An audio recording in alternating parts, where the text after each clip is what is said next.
everyone. You're listening to WREK Atlanta, and as we continue our leadership series, we have Miller Templeton here with us. Thank you so much for being here. It is my pleasure, Katie. Looked forward to it. All right, so to get things started, how have you yourself become a leader? I'm a great believer in Myers-Briggs personality types. And if you read the analysis of all the types, I'm an ENTJ. And Isabel Briggs Myers herself said, an ENTJ cannot not lead. And in leadership theory, people say, okay, leadership's anywhere from 40% genetic to 60% nurturing, or you could reverse those numbers. But I have a genetic basis by virtue of the fact my Myers-Briggs type is ENTJ for being a leader. And growing up, I was never in a club or organization where I was not an officer and usually the president. And you know, I was a student at Tech back in the late 50s and early 60s. And every organization I was in, I was a leader in the organization. And I was chosen for ANAC, the super secret senior society. And I was president of ANAC. And I was a high muckety-muck officer, Grand Poobah, in a lot of student organizations, like the predecessor to the Student Center and ODK and the YMCA and all of that good stuff. So it's kind of genetic. But above and beyond that, I really sought leadership positions as a student. And I made it a point to develop the characteristics that leaders have to have, like being a good public speaker, like knowing how to relate to people in positive ways, like being a master of time and task management. I made a point to develop those, and they really helped in my becoming a leader at Tech. And also, later on, I worked for Tech for 30 years, from 68 to 98, and I used those same characteristics in being a leader in the Tech administration and the Tech faculty. All right, so in the Tech administration, what kind of things did you contribute to the Georgia Tech community in your time here?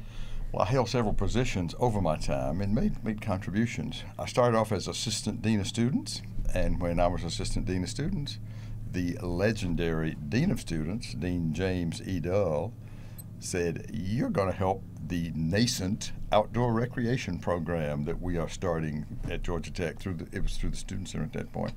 And so I set up the structural framework for ORGT, Outdoor Recreation Georgia Tech, and still set up the raw framework for the way the organization operates that is used even today. And God, that was 40 years ago. And so I started ORGT in a functional sense. I became director of what's now OIE, the Office of International Education, in the early 80s, and started study abroad. We had Georgia Tech Lorraine. That had started off in the late 80s, but in the early 90s, we started off, you could kind of say, study abroad for the screaming, teeming masses. And we had the Oxford program. Started the Oxford program in 94, did what's now the Pacific program in 96, and I led all of those. And those puppies are still going today. And on a much lesser note, my office was in the Student Services building, and we looked up at that bare concrete atrium just too long, and we said, if we had the flags of every country from which Georgia Tech students come hanging in this atrium, it would be wonderful. So I contributed the flags to the flag building, if you want to call that leadership. Well, that's fantastic. Those things that you've contributed to Georgia Tech and your idea of a leader, out of those traits, what can Georgia Tech students do to become like that great of a leader? Katie, that's a fantastic question. And in my humble opinion, Tech needs to really push this. Wayne Clough had a quote. He said, we don't such produce engineers, he was focusing on the College of Engineering, who become leaders in the engineering world. We produce leaders who happen to be engineers. And so that's that focus on leadership. And for students it's a huge ingredient to add to their portfolio, in my opinion. Two things students ought to do if they really want to be leaders. One, they need to develop the characteristics that leaders have. And that's about 11 of them. And these are characteristics that can be learned. Some of them behaviors, some of them are attitudes. They can be learned. And number two, they've got to seek out positions of leadership. If you can't take the heat, then you got to stay out of the boiler room.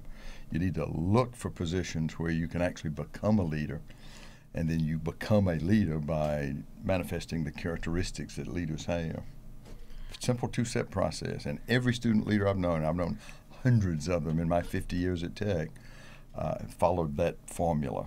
They developed the characteristics and they sought out positions of leadership. Okay, and those leadership positions, how do they affect your college experience? Very important. When companies come to Georgia Tech to interview graduating seniors, Career Services interviews the companies and says, hey, what characteristics did you look for in the students you hire? And they get a whole laundry list, but 3 characteristics dominate. They have to have proven expertise in the degree field, i.e. a good GPA. You have to have proven social skills, and we'll come back to that. And you have to have work experience in the degree field. But the proven social skills, companies gauge that by positions of leadership where you were chosen by your peers. They assume that if you're a leader, you've developed social skills and people like you, therefore they will vote for you. And so that's all kind of wrapped up together. But in a more important sense, suppose a student graduates from Georgia Tech with a 4.0 and doesn't have a single friend. Has college been a success? I think not. And one of the things you have to do while doing the 4 years in college is develop friendships. And that is one of the most important ingredients. I mentioned 11 characteristics that leaders have. They're socially adroit. They know how to form friendships. And so as a kind of a spin-off, no, not a spin-off, as one of the essential ingredients in becoming a leader, you got to get people to like you. And you do that by developing, well, they're called the 7 principles of bonding. You master these so that it's really easy for you to form bonds with people. So not only do you acquire a large cadre of friends who will vote for you if you decide to assume a position of leadership, but it makes your life so much pleasant. You graduate from Georgia Tech with lots of friends, 2 for the price of 1. It's way cool. All of that sounds fantastic. And thank you so much for coming in and taking the time to talk to us about these things. It is my pleasure. I hope you have a good time sharing this with the Georgia Tech student body. Definitely. And for the full interview, along with our others, you can go onto our Facebook page, which is www.facebook.com/WREK News. And you can access all of our interviews through there through our YouTube page. And thank you so much again, Miller.